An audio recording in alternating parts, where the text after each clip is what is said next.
Essa é a nossa última aula desse mini curso que eu chamei de princípio do BRST.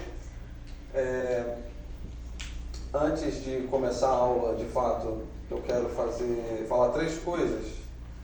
E a primeira delas é o seguinte: eu levei um puxão de orelha sobre a minha seleção de séries do Young News Flix.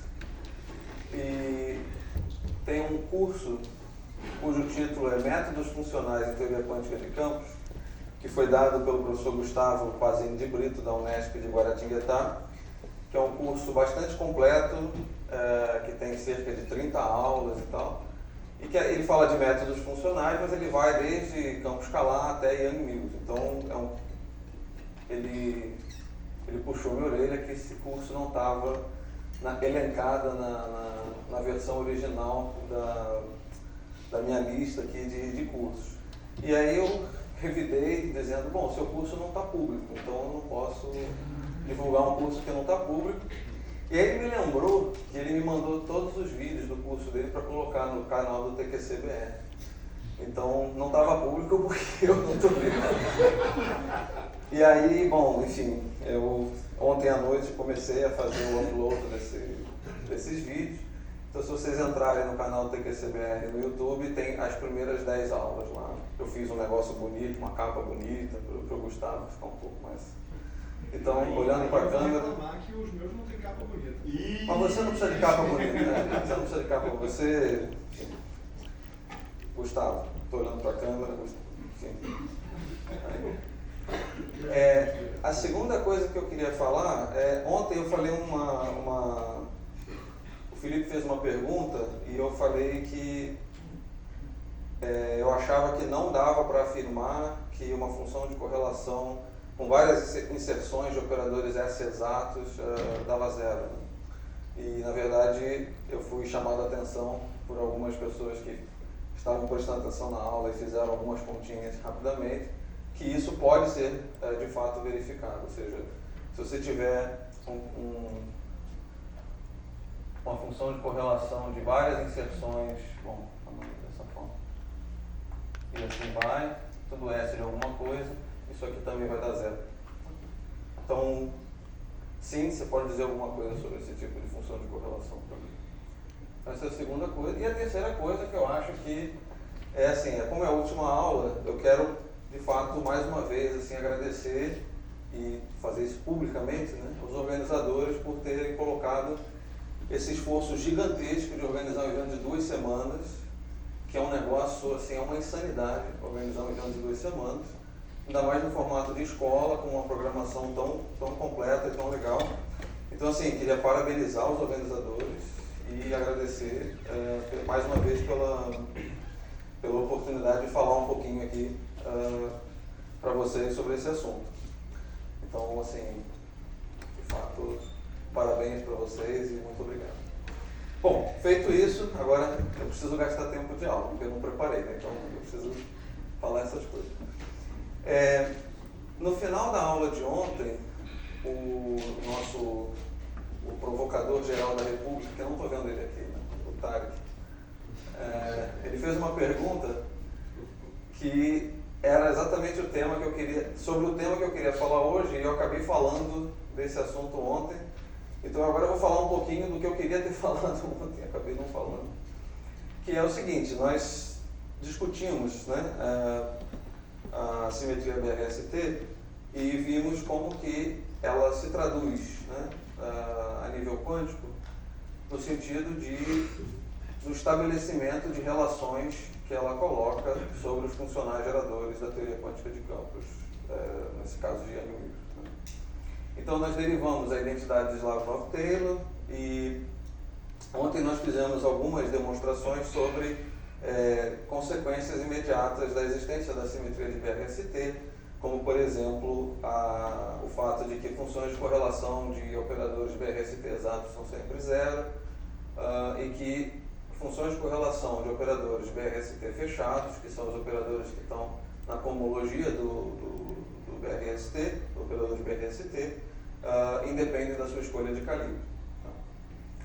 E aí, o que eu comecei a falar é que Bom, tem essa discussão um pouco mais ampla do que significa independência de calibre, e na anotação que a gente usou, significava escrever a ação como sendo a ação de Young-Mills mais um dado S de psi, e esse psi é justamente o objeto que define o calibre que você está trabalhando, e o que a gente discutiu foi que se você escolhesse psi ou um certo psi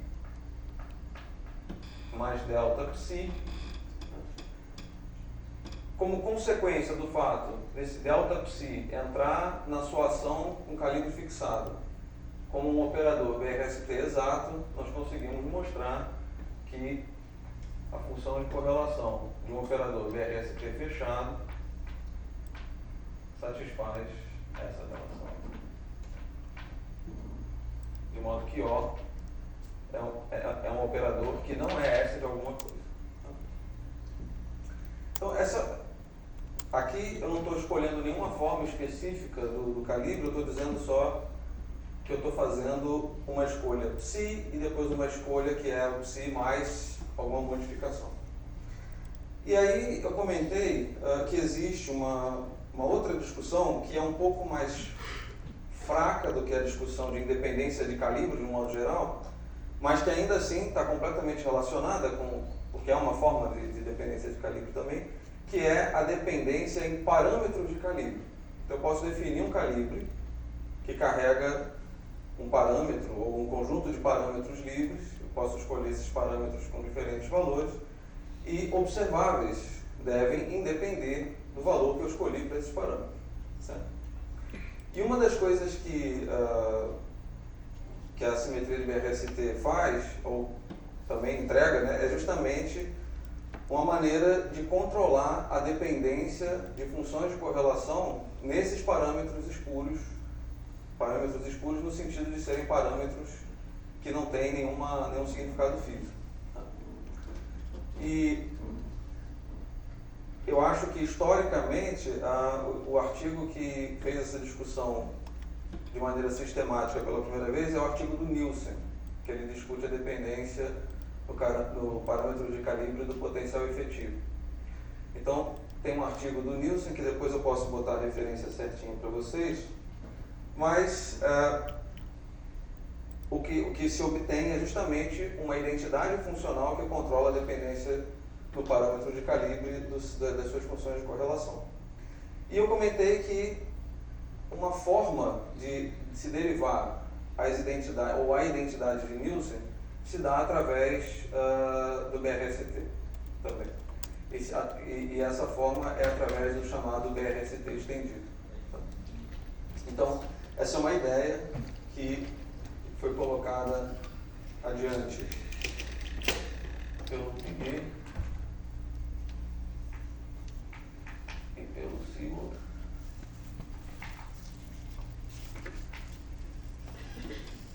Nesse artigo, eu não prefiro isso.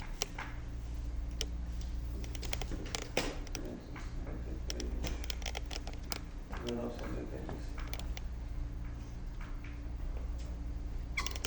E a ideia é a seguinte, como eu quero discutir a dependência de funções de correlação nos parâmetros de calibre, eu vou aqui agora restringir a minha escolha de calibre a uma classe específica, que é a classe dos calibres lineares covariantes. Né? Então nós já falamos sobre ele, mas só para escrever aqui, a ação de Fadeev-Popov nesse caso depende de um certo parâmetro alfa e vai ser a ação de Young-Mills mais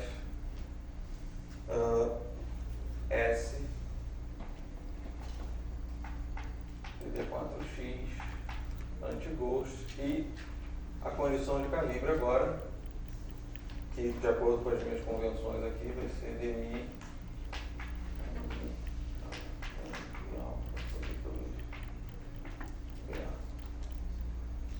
Então eu tenho esse parâmetro de calibre alfa, que a princípio eu posso escolher de maneira arbitrária, e tenho a minha ação de Young-Mills quantizada nesses calibres chamados lineares covariantes, que Se você expandir a ação do operador BRST na ação de gate fixing, o que você tem é algo da forma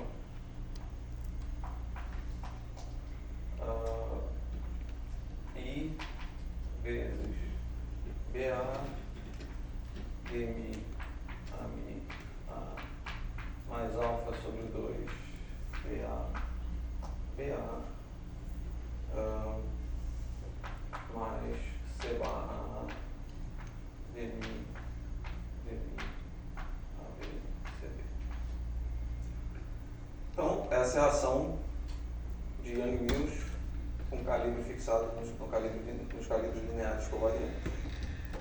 E aí, qual foi a ideia por trás desse trabalho do Piguet e do Siebel?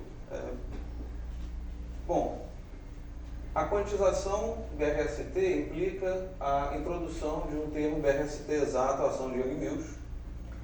E aí a proposta foi o seguinte: vamos definir agora transformações de BRST, mas vamos fazer uma extensão das transformações de BRST, de modo que S, agora, quando bater no parâmetro alfa, não é zero, ou seja, S de alfa, nesse caso, é simplesmente zero, mas S de alfa agora vira um parâmetro grassmanniano, certo? Então, a ideia é introduzir essa transformação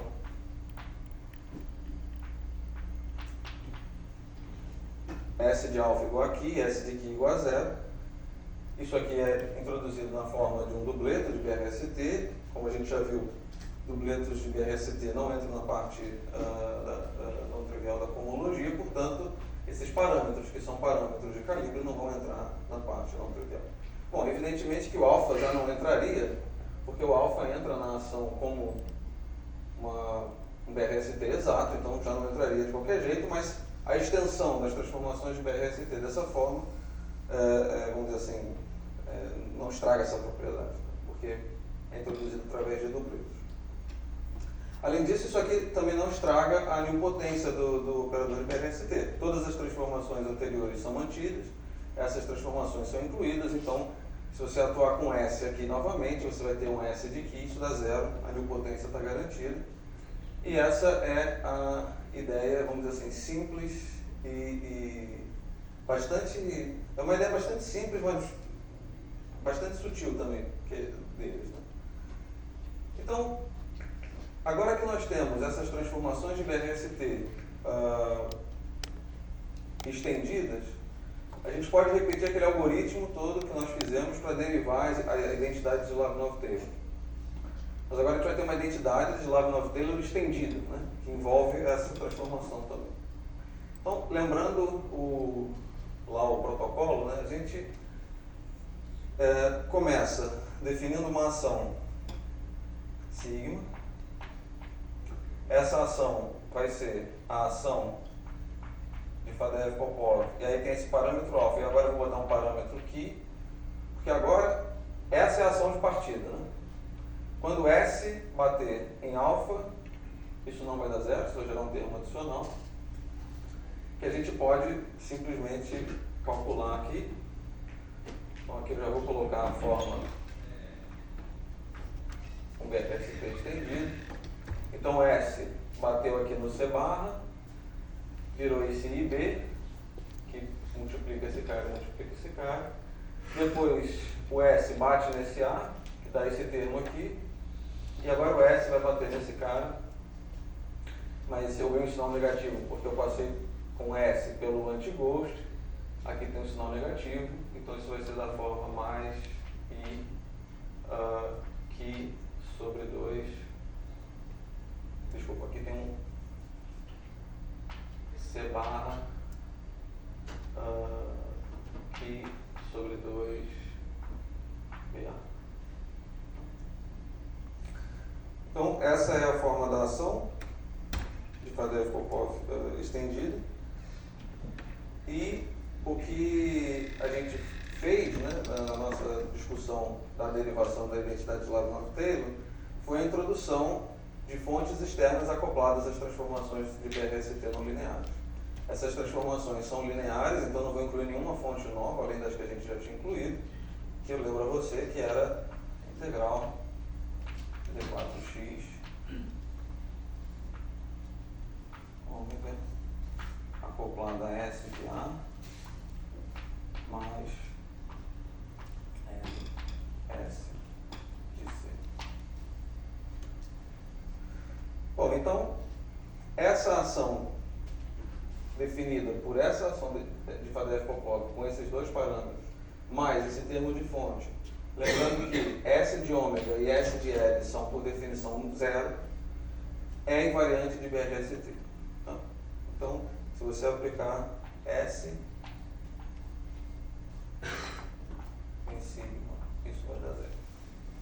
E isso pode ser escrito de maneira funcional como sendo D4x variação de sigma com relação à fonte, variação de sigma com relação a A,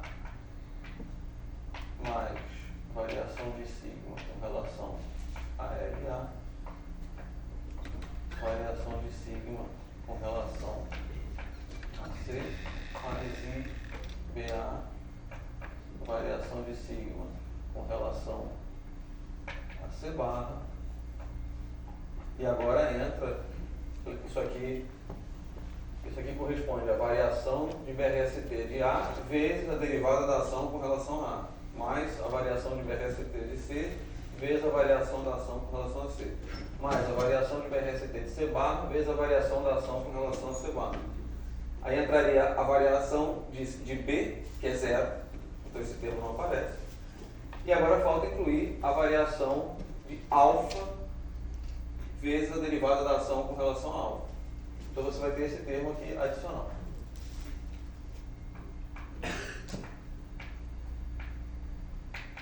E isso tem que ser zero. Então essa é a identidade de Slavnov-Taylor estendida clássica. Né? Sigma é uma ação clássica. Bom, então agora o que eu posso fazer aqui é simplesmente repetindo. Sim? Fora. Isso aqui é derivado com relação a um parâmetro, isso independe do ponto x. Agora eu posso repetir toda aquela história que nós fizemos para traduzir uma identidade para a ação clássica numa identidade para a ação quântica. Já introduzi as fontes apropriadas e nesse caso, eu não vou repetir os detalhes, mas nesse caso aqui, isso aqui é um E, isso aqui é um S cursivo de sigma. Então isso aqui vira simplesmente S cursivo de gama igual a zero. Então, a identidade de Slavnov-Taylor estendida consiste simplesmente em trocar todos esses sigmas por gama e lembrar que todos esses campos que comparecem aqui agora são aquelas funções de um ponto à fonte não nula. Né? E fica essa identidade funcional a ser satisfeita. Bom, qual é a graça dessa identidade? A graça dessa identidade é que agora eu vou ter um termo da forma Q vezes D gama, que é a ação quântica, a ação efetiva, com relação a alfa. Certo? E D gama, D alfa, se eu atuar agora com derivadas funcionais na minha identidade de Slavnov-Taylor, isso gera, eu vou bater com derivadas funcionais nesse cara, e isso vai gerar derivadas funcionais de gama com relação aos campos ou fontes que eu quiser. Então eu vou ter algo do tipo derivada com relação a alfa de derivadas de gama, tá certo? Que são funções de correlação. Então eu posso usar essa identidade para controlar a dependência dessas funções de correlação no parâmetro de Kaliber. E talvez, assim, tem várias coisas que você pode fazer, mas talvez a coisa mais simples e importante assim, de conectar com o que a gente discutiu anteriormente é agora usar essa identidade para mostrar que, por exemplo, funções de correlação de operadores que estão na cohomologia de PRST independem de alfa. Tá? Então, a ideia é a seguinte.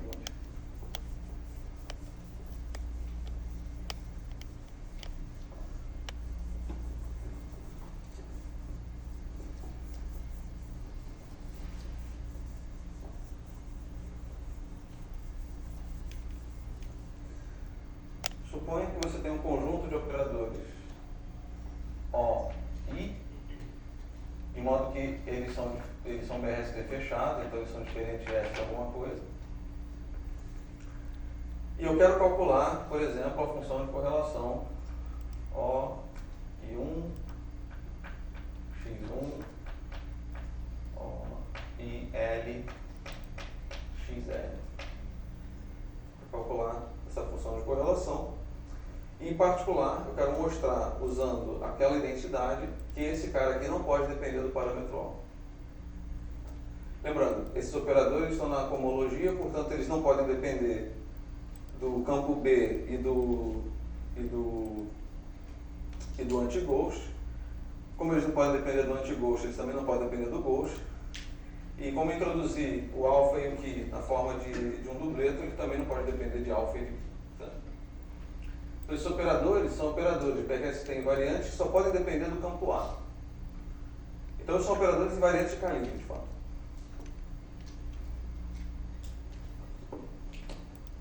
Bom, então, para calcular essa função de correlação, eu vou introduzir no meu funcional gerador Z. Agora eu vou usar uma notação que é um J cursivo, porque esse J envolve todas as fontes usuais que nós introduzimos para calcular as funções de correlação usuais, envolve as fontes que eu introduzi para acoplar com as transformações não lineares de PRST, e também isso aqui pode denotar os parâmetros alfa e Q. Então, todos esses caras estão nessa notação. E isso aqui vai ser definido através da nossa integral com a medida dA, dC barra, dC, dB, exponencial de menos sigma. E aqui eu vou usar uma notação compacta que vai ser P4x, J, I, pontinho, Φ maiúsculo I.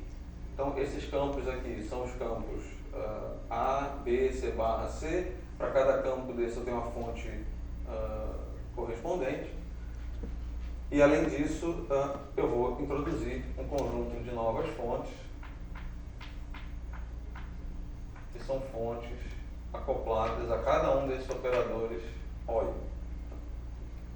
Então, calcular essa função de correlação corresponde a tomar derivadas funcionais com relação a essas fontes aqui e tacar todas essas fontes para zero no final do dia. Certo? Então, por definição,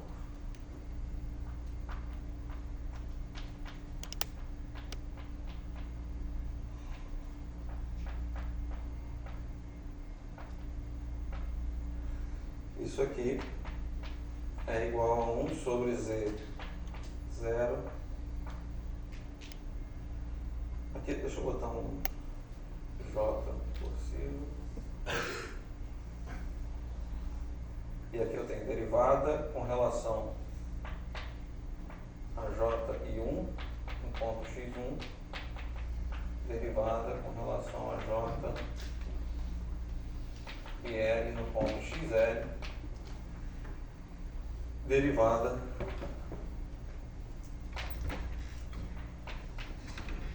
de Z J cursivo, e depois de tomar todas essas derivadas, eu jogo essas fontes J, jogo a fonte ômega e a fonte L e todas essas fontes aqui para zero. Então, bom, acho que é mais fácil escrever que as fontes vão para zero. Bom, então essa é a função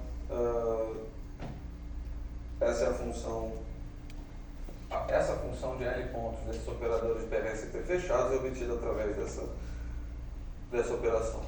Eu posso trocar esse Z pelo funcional gerador conexo, né, e também posso trocar depois pelo gama, pela ação efetiva. E aí é um exercício parecido com o que a gente discutiu anteriormente, né? A transformada de legenda é tomada com relação a essas fontes, então ao derivar o funcional conexo com relação a essas fontes, isso é basicamente a mesma coisa que a derivada do funcional gerador OnePR. Isso dá para mostrar também usando a regra da cadeia. Uma coisa, a gente já discutiu isso anteriormente. Então, ou seja, no final do dia,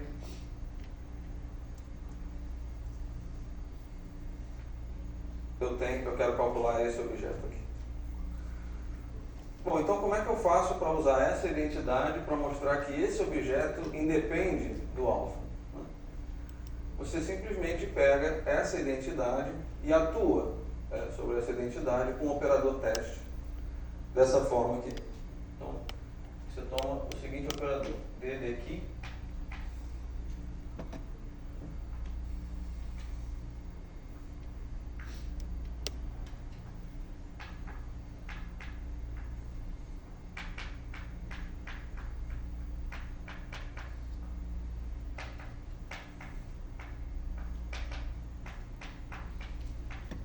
eu vou atuar com esse operador nessa identidade. Aqui é preciso tomar um certo cuidado, porque, por exemplo, eu vou bater com essas derivadas, então, escolhendo uma derivada, né? Eu vou tomar a derivada com relação a um desses J. Aí você vai bater nesse termo, mantém esse, depois você bate com a derivada nesse termo, tá certo? Mantendo esse. Então você vai ter que tomar cuidado com esse uso da regra do produto, mas no final do dia, lembra que a gente quer calcular a função de correlação, que implica tomar as fontes para zero. Né? Então, por exemplo, um termo desse tipo aqui, quando isso aqui virar gama, quando isso aqui for gama, né, você tem d gama, dA, isso é a fonte que é acoplada a A, né? É esse J aqui. Quando você tomar essa fonte para zero, isso vai a zero. Certo? Então você tem que tomar cuidado com, depois de tomar as derivadas e em seguida jogar as fontes para zero, vários termos ali vão embora. Eu não vou fazer essa conta, não vou abrir essa conta. Mas, e outra coisa também que você tem que usar é o seguinte, algumas funções, algumas derivadas que vão aparecer aqui, elas não vão ser obviamente zero por esse tipo de argumento. Você vai desligar a fonte e isso vai dar zero. Mas elas são funções de correlação que, por exemplo, tem número de Gauss diferente de zero. Então elas têm que ser zero pela conservação do número de Gauss. Então você pode usar esse tipo de argumento e vai tudo embora, basicamente. Esse é o ponto importante. Então vocês têm que usar o fato de que você vai desligar as fontes, vai desligar os campos também, né? Os campos, agora que eu falo, é aquela generalização, nesse caso aquele nosso var-phi, né? E a gente também vai desligar o parâmetro aqui. Tá certo? Então, o truque está, essa derivada em que garante que eu vou ter um termo desse tipo. Depois eu vou entrar com essas derivadas com relação às fontes, que vão gerar justamente derivadas de gama com relação a essas fontes, que por sua vez geram aquela função de L pontos. Certo? E o exercício não trivial é mostrar que todo o resto vai dar zero. E aí eu estou de fato usando aqui a desculpa de que a última aula não vai dar tempo. Certo? Mas não é um exercício difícil de mostrar, porque você vai desligar as fontes, então isso aqui vira fonte, aqui, por exemplo, isso aqui é um campo, você vai desligar o campo também, e basicamente acho que todas as outras opções que sobram morrem por esses argumentos de conservação do número de Gauss. Então no final do dia você acaba atuando com esse operador teste, nessa identidade, e jogando todas as fontes para zero, você acaba com isso aqui.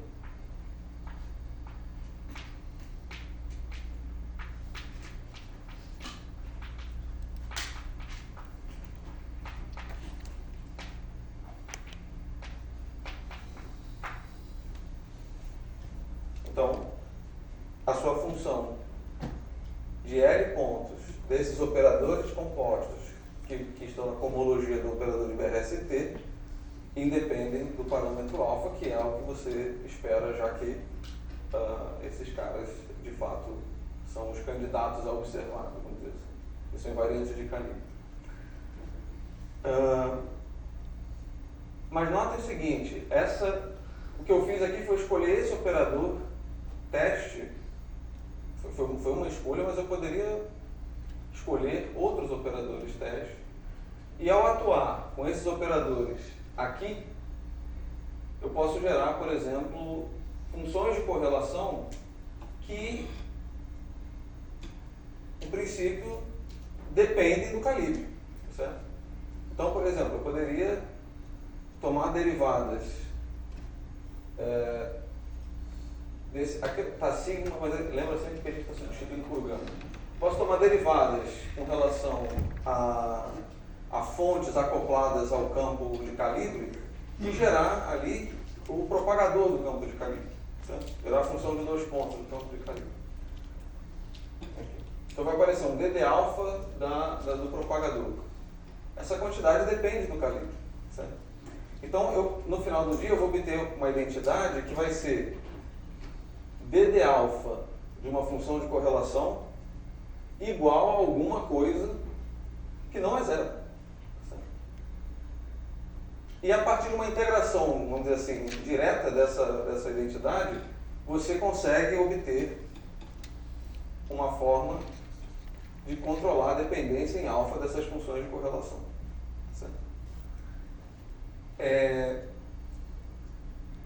aquilo que eu falei ontem, as contas mais longas começam agora, então, assim, eu não vou abrir essas contas todas, mas o ponto é que você chega em uma identidade funcional, que é a derivada com relação a alfa de uma certa função de correlação da sua escolha, e isso vai ser igual e aí você tem um certo produto de outras funções de correlação.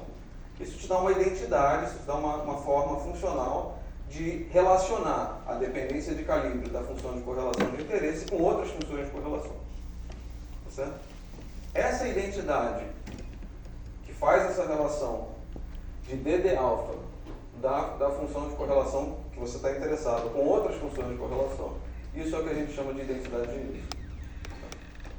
Então, isso aqui é chamado de identidade de Lagrange-Taylor estendida, mas a atuação com esses operadores teste para você poder extrair a função de correlação de interesse e, por sua vez, a derivada com relação ao parâmetro de calibre dessa função de correlação de interesse é o que é chamado de identidade de Nilsson. Então, isso aqui, basicamente. Isso aqui pode ser chamado de identidade de Nilsson. Um exemplo, né? A identidade de Nilsson para essa função de correlação. Você escolhe uma outra função de correlação que seja dependente de calibre, isso aqui não vai ser zero, mas isso continua sendo a identidade de Nilsson, tá, para essa função de correlação. Então, essas são as famosas identidades de Nilsson.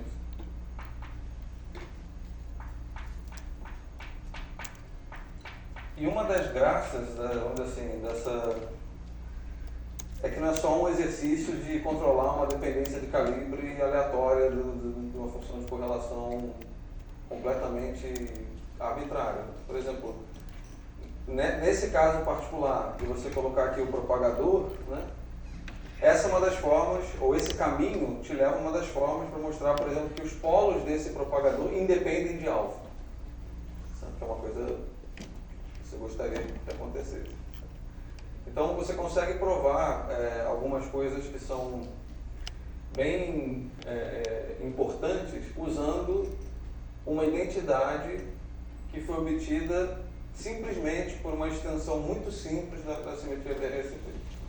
É como se essa identidade de Nilsson fosse uma consequência desse BRST estendido. Certo? Se vocês lerem o trabalho do Nilsson, ele faz...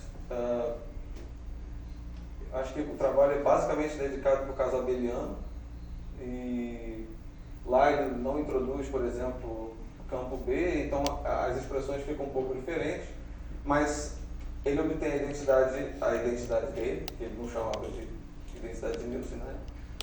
mas ele obtém de outra forma.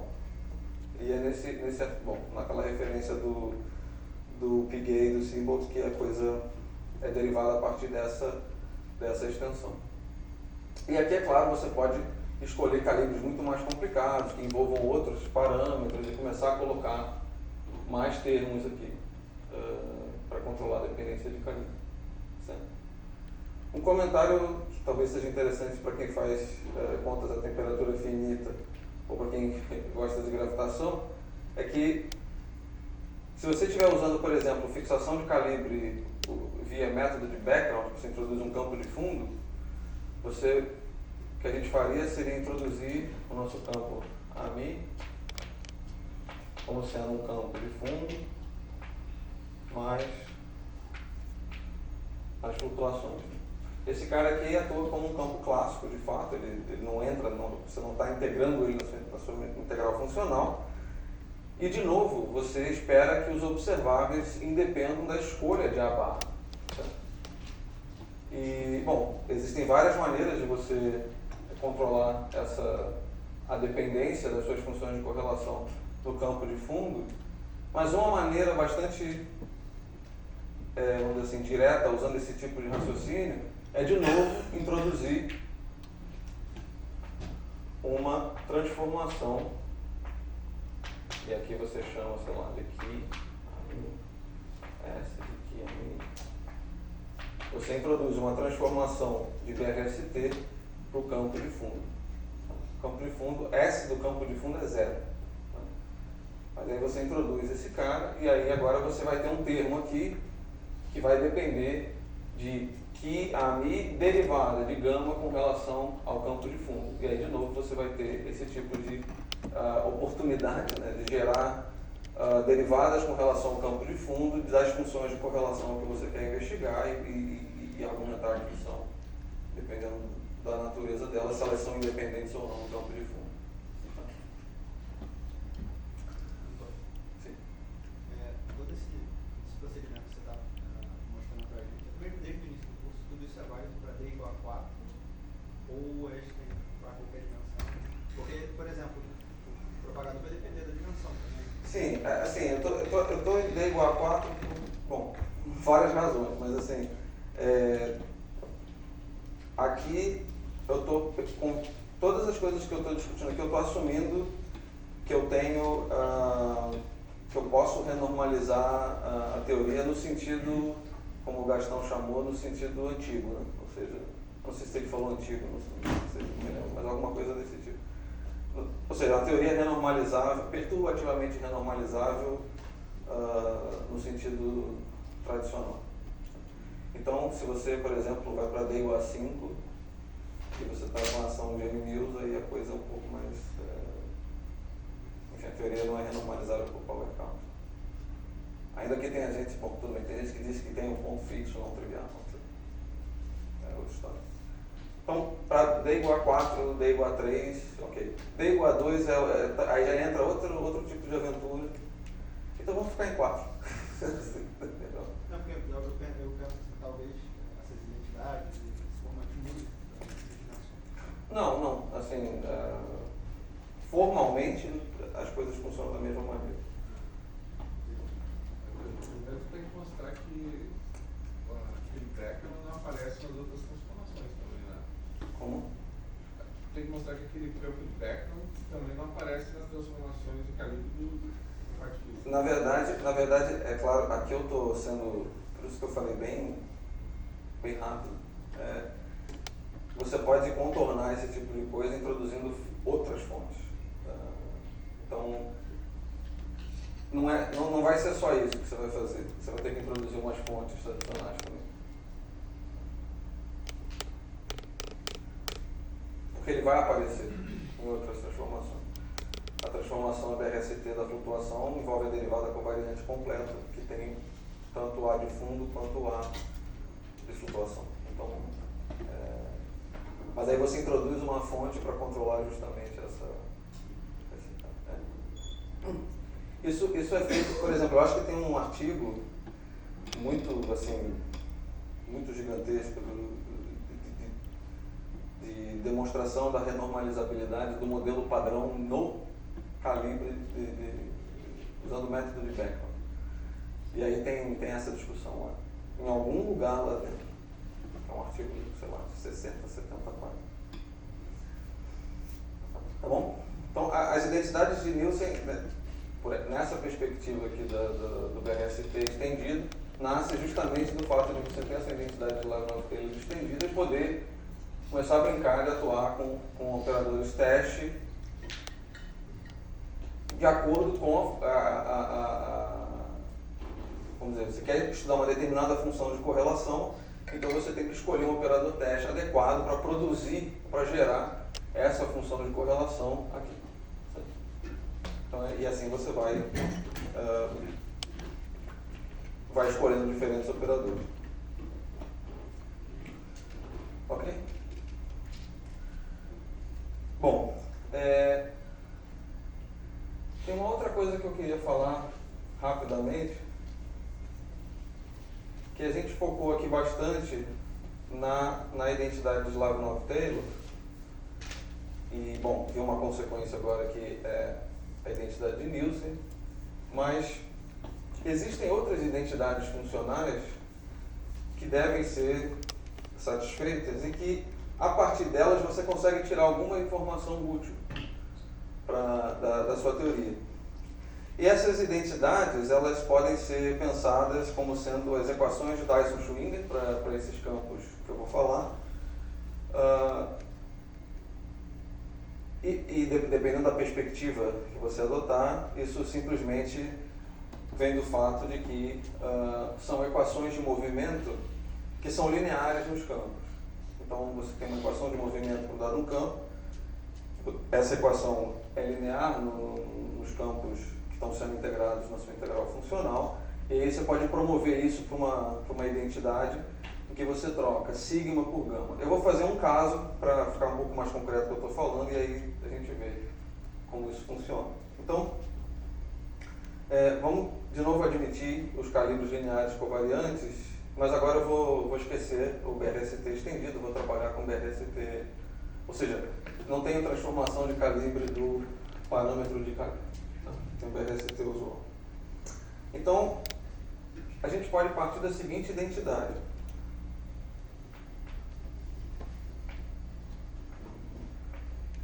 Eu vou tomar que a integral funcional da derivada funcional com relação a B, que é o campo auxiliar na Kanish-Lopez, disso aqui, e aqui depende de todos os campos, depende da fonte ômega, depende da fonte L, e aqui depende das fontes acopladas aos campos elementares.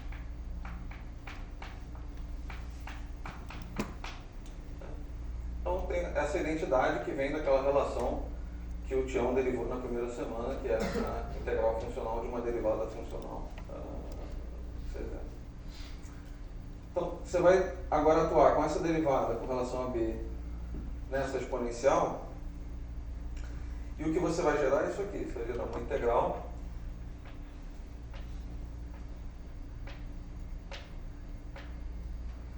e o que vai cair, né, dessa derivada vai ser algo do tipo menos I dmi a mi menos alfa BA. Então, a derivada com relação a B vai bater nos termos que aparecem no termo de fixação de calibre, então cai exatamente essa contribuição aqui. E também vai ter um campo B acoplado com a fonte correspondente. Certo? Então eu vou derivar o campo B, que está acoplado com a fonte de B, que eu vou chamar simplesmente de J. Eu vou botar o B entre parênteses para enfatizar que isso não é um índice, que isso é a fonte acoplada ao campo B, e isso tem um índice A. E aqui eu tenho a exponencial.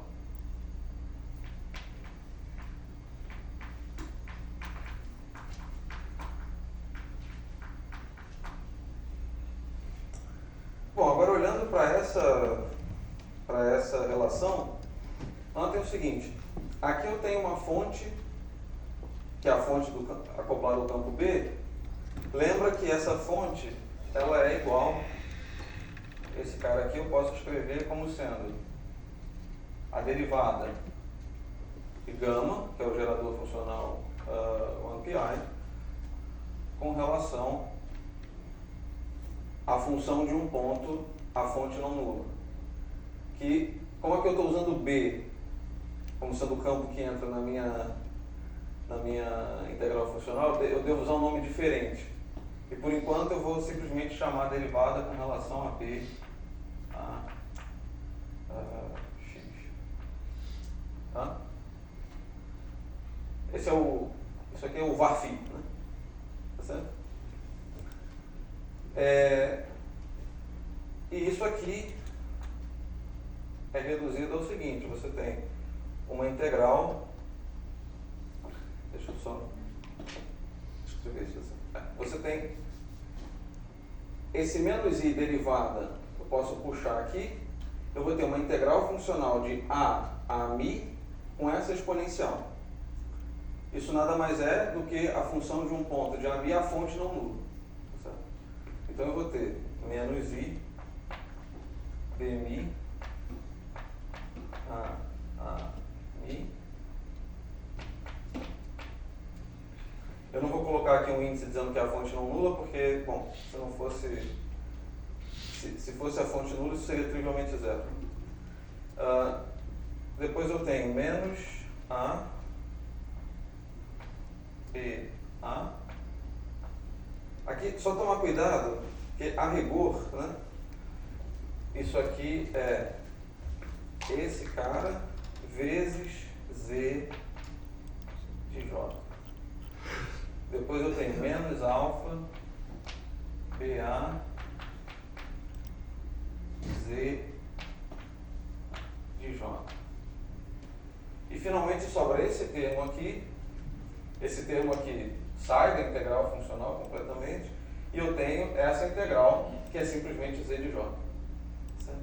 Então eu tenho, no final do dia, algo do tipo derivada de gama com relação a B a x z de j. Tá? Aí aqui agora eu vou, dado que nesse momento eu espero que esteja claro que tudo que vai aparecer aqui nesse lado agora é o valor, é a função de um ponto, a fonte não nula, eu vou parar de escrever esses brackets aqui e vou simplesmente chamar de AMI, simplesmente chamar de B, e aqui se chamar de B também, certo? Deixando claro agora que essas são as versões é o nosso var φ. Tá? Então isso aqui, eu vou dividir tudo por z de j. Tá? Então no final das contas, eu tenho a seguinte equação. Isso aqui tudo eu vou dividir por z de j, isso é igual a zero, então o que sobra é algo desse tipo. Eu tenho d gama dBA igual I dmi a mi menos alfa BA. Tá bom? Repetindo, esses campos são as funções de um ponto a fonte não nula. Isso aqui é exatamente a equação de movimento para o campo B. Se eu usasse aqui a ação clássica, e aqui fossem os campos da minha teoria clássica, e agora eu posso promover todo mundo para a função de um ponto, a fonte não nula, e a ação clássica para a ação quântica. Certo? Isso foi possível porque esses campos apareceram aqui linearmente. Tá? Se aqui aparecesse um produto de campos no mesmo ponto, eu teria um valor esperado, a fonte não nula, de um produto de campos no mesmo ponto, e isso, como a gente viu, ou seja, eu teria algo desse tipo, classicamente, e quando eu passasse para o mundo quântico, isso aqui seria algo dessa forma. Certo? E não seria algo dessa forma, não seria isso aqui, né? Deixa eu escrever assim. Esquece, eu estou botando esse negócio aqui. Ou seja, eu não posso trocar a variável que está sendo integrada pela função de um ponto simplesmente. No caso linear, eu imediatamente troco o campo que aparece na teoria clássica pelo campo obtido pela função de um ponto à fonte no nulo. Então eu tenho essa identidade. A ação quântica, gama, tem que satisfazer essa identidade aqui. Além da identidade de Lagrange-Taylor. Então surge essa identidade adicional. Então, só para vocês terem uma ideia assim, aí você pode falar, bom, será que dá para extrair alguma informação útil disso, né? Só um exemplo, um cálculo bem simples. A partir disso daqui, né, lembra, d gama dB nada mais é do que a fonte J que acopla com o campo B, certo? Então, do lado esquerdo, aquilo ali seria J, B, A, X.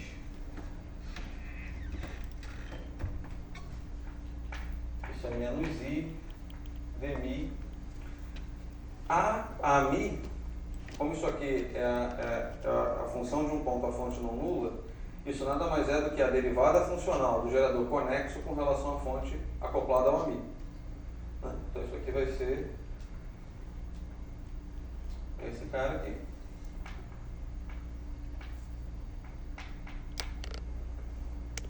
E finalmente, esse segundo termo é menos alfa derivada com relação a J acoplado ao campo B, A, X. Então, eu estou reescrevendo essa identidade funcional que me dá um vínculo para o funcional gerador OnePI, agora em termos do gerador conexo. Olhando para essa identidade funcional, eu agora vou fazer, só para ter um exemplo, vamos dizer assim, bastante simples de fazer agora, eu vou tomar alfa para zero, ou seja, eu vou sair dos calibres lineares covariantes e ficar no calibre de Landau. Esse termo vai embora. E agora eu derivo essa identidade com relação a uma fonte J, B, Ni, campo Y. Então a fonte que acopla o campo de calibre no ponto Y, tá certo? Bom, atuando com essa derivada nessa equação e também tomando alfa para zero, o que você obtém esse lado aqui vai ser zero, e isso vai ser menos I dmi. Essa derivada é uma derivada em relação a x, e agora você tem uma função que tem uma derivada segunda de w, j a mi x, j b mi y. Certo? Bom, agora você, depois de chegar nessa identidade, você desliga as fontes. Agora você toma isso a fonte nula. Isso aqui é a derivada segunda do gerador conexo com relação a duas fontes que acoplam com campo de calibre. Isso aqui é o propagador do campo de calibre, a função de dois pontos conexos. Tá certo? Portanto, isso aqui implica, esse menos i vai embora, né? Isso aqui implica isso aqui.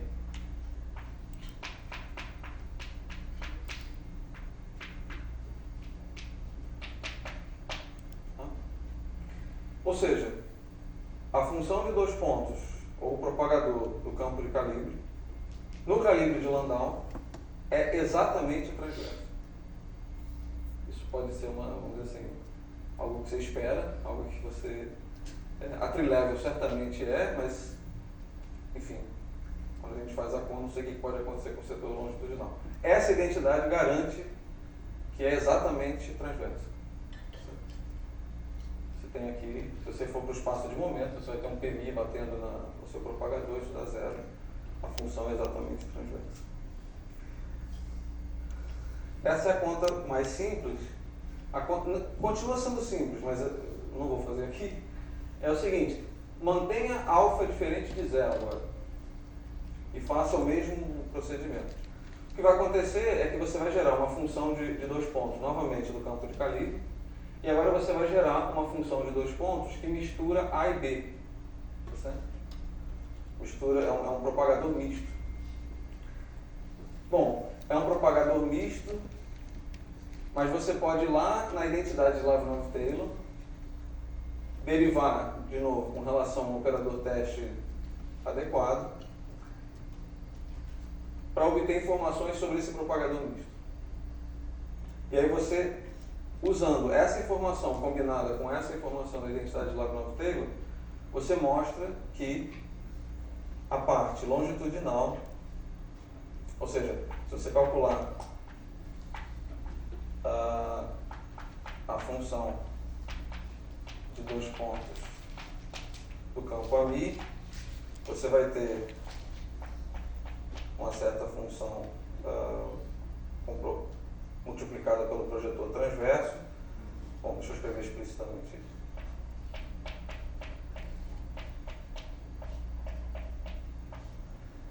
Mais, e aqui vai aparecer o seguinte, alfa sobre P quadrado, PMI sobre P quadrado. Aparece esse termo aqui. Você pode mostrar que a parte longitudinal, ou seja, isto aqui será igual a exatamente essa parte longitudinal. Você consegue mostrar que a parte longitudinal é exata. Ela não renormaliza. Certo? Essa propriedade é uma propriedade muito útil, mas ela é uma propriedade que faz uso pesado da linearidade desse calibre. Certo? Você consegue mostrar que esse resultado é exato nos calibres lineares. Se você tiver calibres não lineares, você vai ter a sua parte longitudinal vai ter mais ou menos essa forma, mas à medida que você fizer cálculos de correções quânticas, essa parte vai sofrer correções. Então não vai ser exato. Então, vejam que esse tipo de identidade aqui fornece ou nos possibilita obter informações não triviais a respeito de funções de correlação que são fundamentais para os cálculos explícitos que nós vamos fazer. Por exemplo, a função de 2 pontos dos campos de calibre.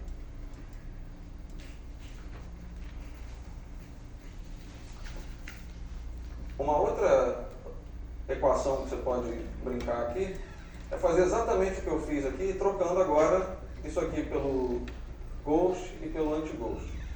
Pode derivar identidades para essas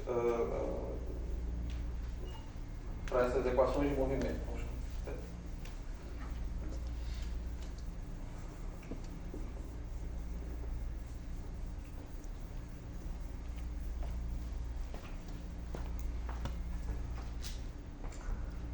E aí, se você fizer esse mesmo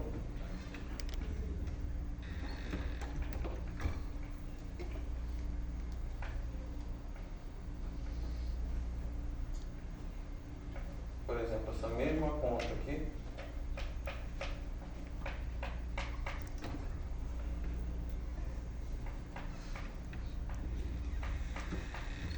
mas agora para o campo C barra, a brincadeira é exatamente a mesma, mas eu só vou destacar aqui um ponto que é o seguinte: quando você derivar agora a exponencial com relação a C barra, lembra que o C barra aparece lá sanduichando o operador de Fadeev-Popov. Você tem C barra, operador de Fadeev-Popov, C. Então você vai fazer cair aqui um objeto dessa forma.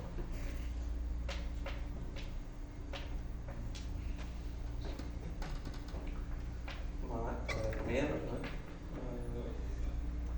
Fonte que acopla com C barra, exponencial do que está ali. Então, diferentemente do que aconteceu no caso do campo B, aqui agora aparece um objeto que não é linear no campo, porque aqui eu tenho uma derivada covariante, eu contém um campo A, e esse campo A vai estar também multiplicando por esse campo C, então você vai ter esse operador composto que é A vezes C. Certo? Mas esse objeto aqui, essa derivada, menos a derivada covariante de C, é exatamente a transformação de BRST do campo A. Tá certo? E a gente acoplou uma fonte externa a ela. Então, aquela fonte ômega. Então, você pode reescrever isso aqui.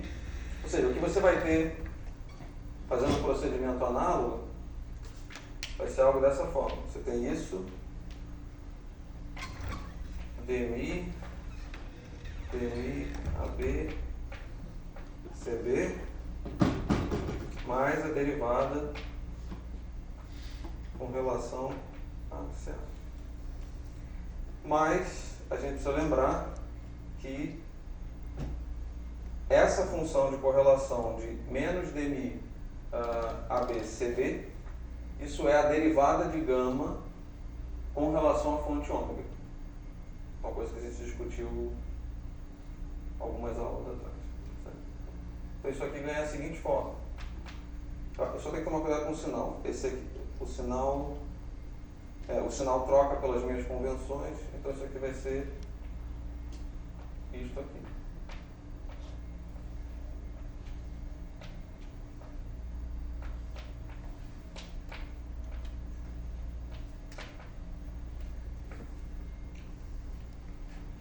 Então, eu chego nessa identidade funcional para o funcional gerador gama e, de novo, ela impõe vínculos sobre esse gama. E aqui eu posso, de novo, brincar e ficar aplicando o operador teste e obter alguma informação sobre funções de correlação do meu interesse. Por exemplo, uma das coisas que é muito estudada para quem está interessado no estudo de funções de correlação nas teorias de Yang-Mills, principalmente para entender a região infravermelha, uma das coisas que a gente estuda é não só propagadores, mas também os vértices, né? As funções de vértice. Então aqui aparece uma derivada de gama com relação a C barra, e a gente sabe que tem o vértice Ghost Gloom, né? A gente tem o operador Sfadev-Popov, ele está sanduichado por um anti-ghost e ghost, vai aparecer aqui um vértice que é C barra AC. Então esse vértice Ghost Gloom, eu posso obter alguma informação a respeito desse vértice, olhando para essa identidade aqui, tomando derivadas funcionais aqui com relação ao campo A e com relação ao campo C. Faço aparecer aqui uma função de vértice. Certo? E aqui a graça é que eu posso integrar essa equação, como isso aqui é uma derivada total desse termo, esse termo vai embora, e aí sobra uma integral atuando com operadores teste adequados. Eu chego, por exemplo, nessa identidade aqui. Bom, aí depende da ordem que você quer tomar as derivadas.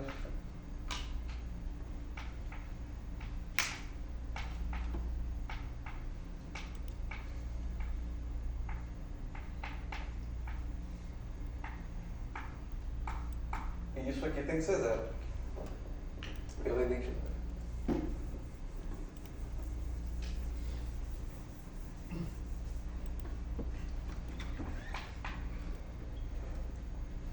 Bom, tomando a transformada de Fourier dessa equação, o que você conclui é que essa função de vértice A, C barra, numa configuração de momento P menos P e zero, ou seja, porque você está integrando em X, isso aqui está em X, isso aqui tem que ser zero. Certo? Ou seja, isto aqui implica que o vértice Ghost Gloom, quando você toma o momento do anti-ghost para zero, necessariamente se anula, e isso é uma condição exata. Certo? Isso faz parte da chamada cinemática de Taylor. Você agora pode fazer o mesmo jogo aqui com a derivada com relação a C e obter uma outra informação a respeito do que acontece quando você joga o momento do C para zero. E aí o que você vai descobrir é que a forma do vértice, quando o momento do C vai para zero, é exatamente igual à forma que você obtém a trilema, ou seja, ela é preservada. Essa é a chamada cinemática de tempo. E você obtém essa, vamos dizer assim, isso você poderia fazer uma conta um loop, uma conta dois loops, etc, etc. Mas isso você obtém direto das identidades funcionais.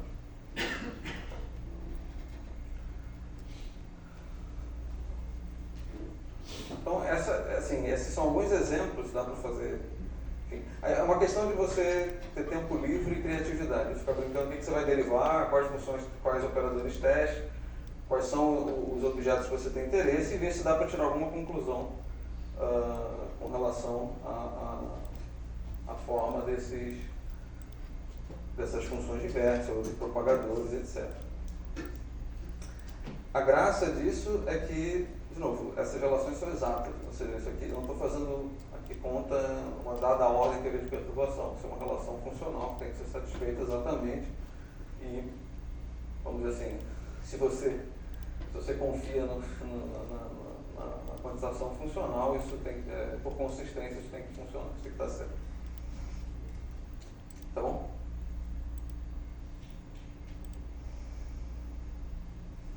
Bom, então, eu falei bem lentamente para ver se o Tarek aparecia.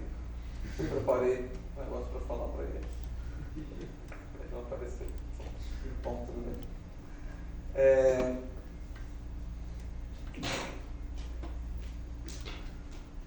Tá. Bom, vou falar depois.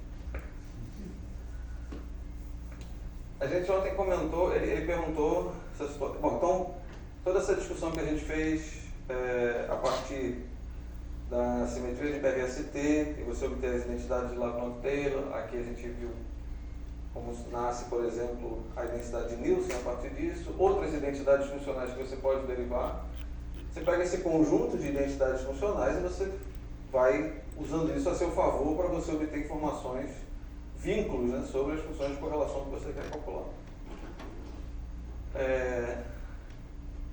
Mas várias propriedades fundamentais que nós discutimos aqui fizeram uso do fato da teoria ser invariante por BRST, transformações de BRST. E aí o Tarek perguntou por que eu quebraria BRST, ou por que alguém quebraria BRST? Bom, isso é uma bela pergunta. Mas a gente sabe que a vida é assim, né? A gente quer seguir o máximo, vamos dizer assim, vamos tentar manter essa estrutura, mas para fazer as coisas funcionarem na prática, às vezes a gente tem que cometer algumas atrocidades. E uma das coisas que a gente estava discutindo é justamente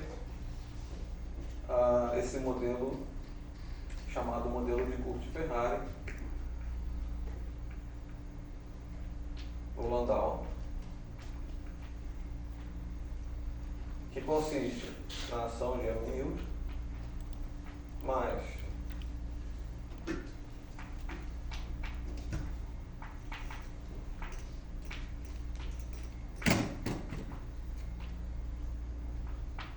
o termo de Fadeev-Popov usual no Landau. E aí você adiciona aqui um termo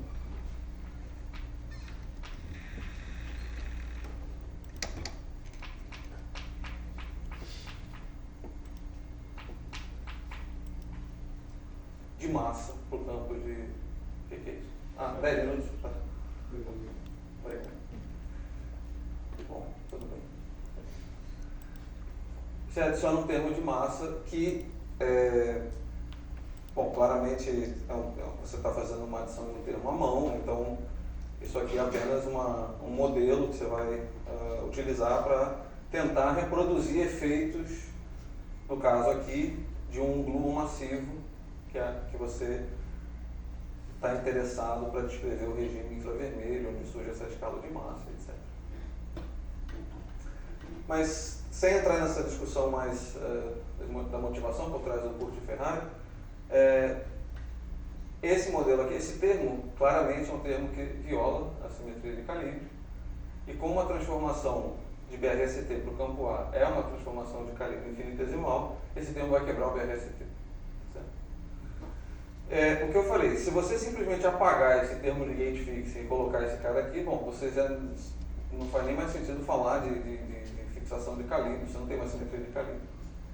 Mas, se você deixa o termo de fixação de calibre e coloca esse cara, e faz agora uma variação de BRST dessa ação, bom, a primeira linha é invariante por transformações de BRST, e essa segunda linha vai gerar algo do tipo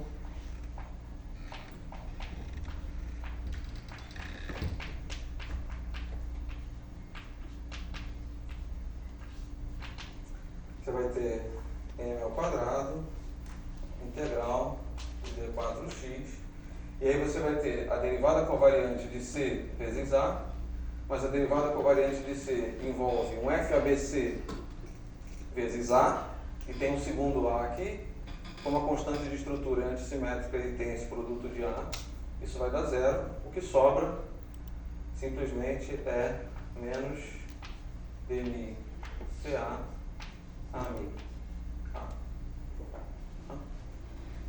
Então, você tem um termo de quebra, BRST, esse termo de quebra depende desse parâmetro de massa, isso é uma quebra que a gente chama de uma quebra suave, porque você tem essa massa aqui, que vamos dizer assim, se esse modelo quer fazer algum contato com o regime perturbativo, então no regime ultravioleta essa massa tem que ir para zero, você restaura a simetria BRST, tá certo? Bom, aí a observação que eu fiz ontem foi, bom, faça uma integração por partes aqui, e aí você obtém um C barra dmi a mi. Desculpa, falei C barra, eu acho. Tá? Bom, aqui aparece a divergência de A, né? E a gente está trabalhando no calibre de Landau. Então, on-shell, isso aqui é invariante por BRST. Mas isso só faz sentido porque eu estou introduzindo o termo de massa junto com a fixação de calibre. Tá bom? Mas aí você pode olhar para essa cara aqui e tentar escrever tentar pensar numa modificação das transformações de BRST de modo a deformar as transformações de BRST originais e ter uma simetria de fato da ação. Então você pode tentar falar o seguinte, bom, no regime infravermelho eu preciso desse termo de massa para fazer a modelagem correta, no ultravioleta esse cara vai embora, então eu vou procurar uma deformação das transformações de BRST, de modo que no ultravioleta eu tenho as transformações usuais e no infravermelho eu tenho uma deformação. E aí o que você pode fazer é agora definir um operador S mzinho ao quadrado, então o operador S do BRST, mas com mzinho ao quadrado, e você tem as transformações usuais.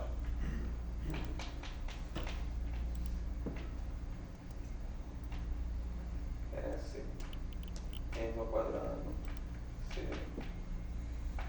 G sobre 2, F, ABC, C, CC. E aqui é que vem a grande mudança, é que agora o campo B, que antes tinha S atuando em B, isso era automaticamente zero, agora o que você tem é menos I, M, certo? M ao quadrado. Certo? Então, você adiciona uma transformação não trivial para o campo B, mas essa transformação não trivial contém esse parâmetro de massa. Talvez tenha um sinal aí, né?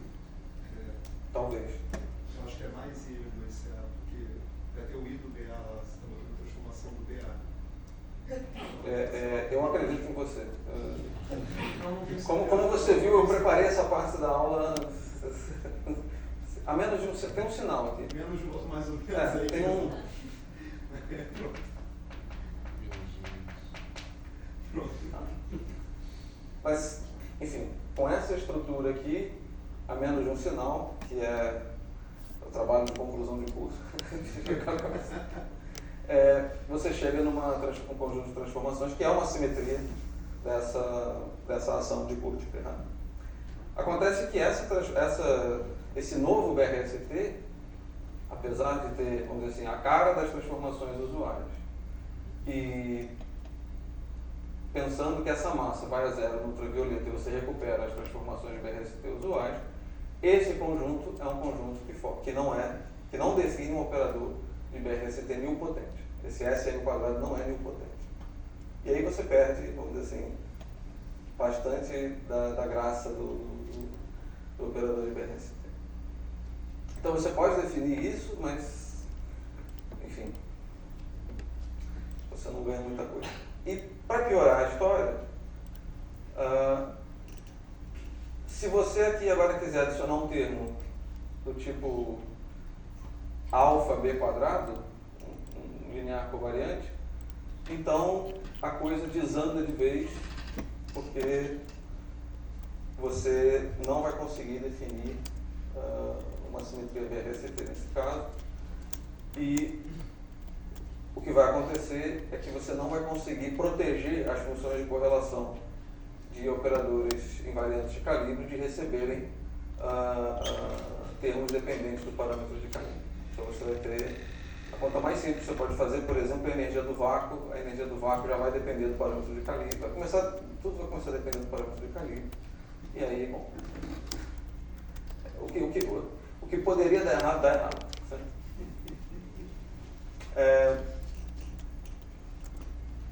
5 minutos?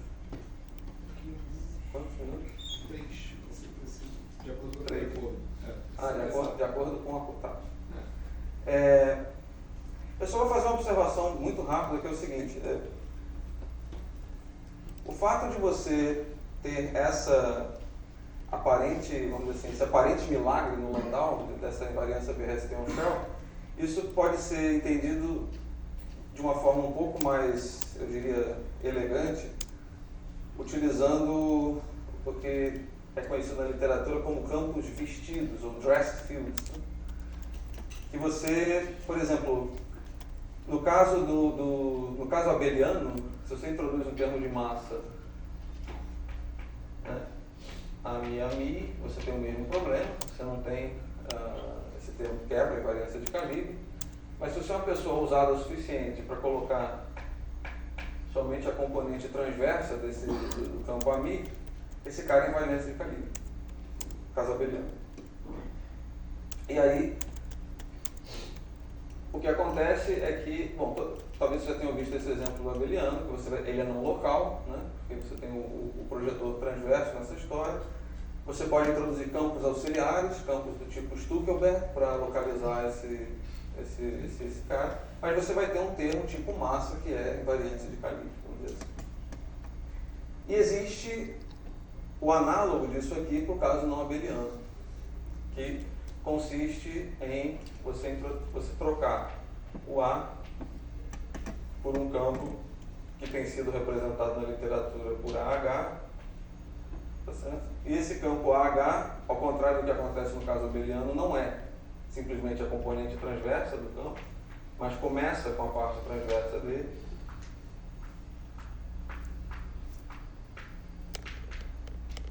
e depois você tem aqui uma série infinita de termos não locais. É uma coisa horrível.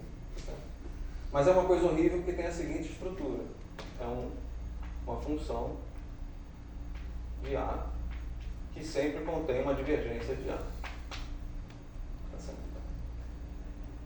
Então, se você olhar para esse campo AH e pensar no calibre de Landau, então, uma observação que eu não mencionei explicitamente. Esse cara é invariância de calibre. A forma como você constrói isso é um pouquinho impossível de falar em um minuto. Mas esse cara é invariante de calibre, depende só da divergência de A.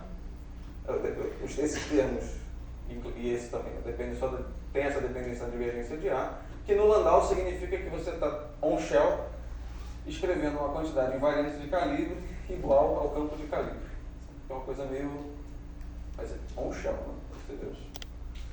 E isso, vamos dizer assim, isso explica mais ou menos por que você consegue ter essa simetria BRST on-shell no Landau.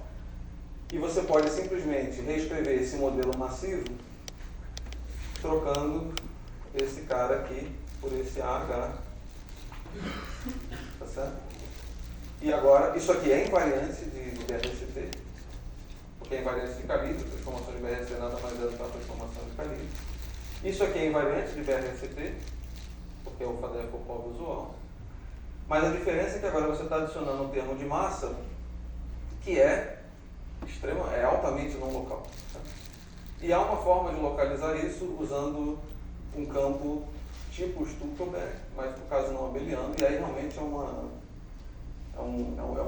mini curso da próxima escampa, né? Que você consegue localizar esse termo e mostrar que esse modelo, que é invariante de BRST, com um bando de campos adicionais para localizar tudo isso, produz as mesmas funções de correlação do modelo com o BRST quebrado. E é com essa frase polêmica que eu encerro. Agradecendo a você por isso.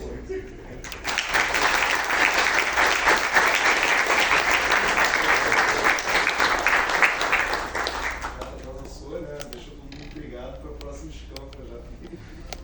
Perguntas?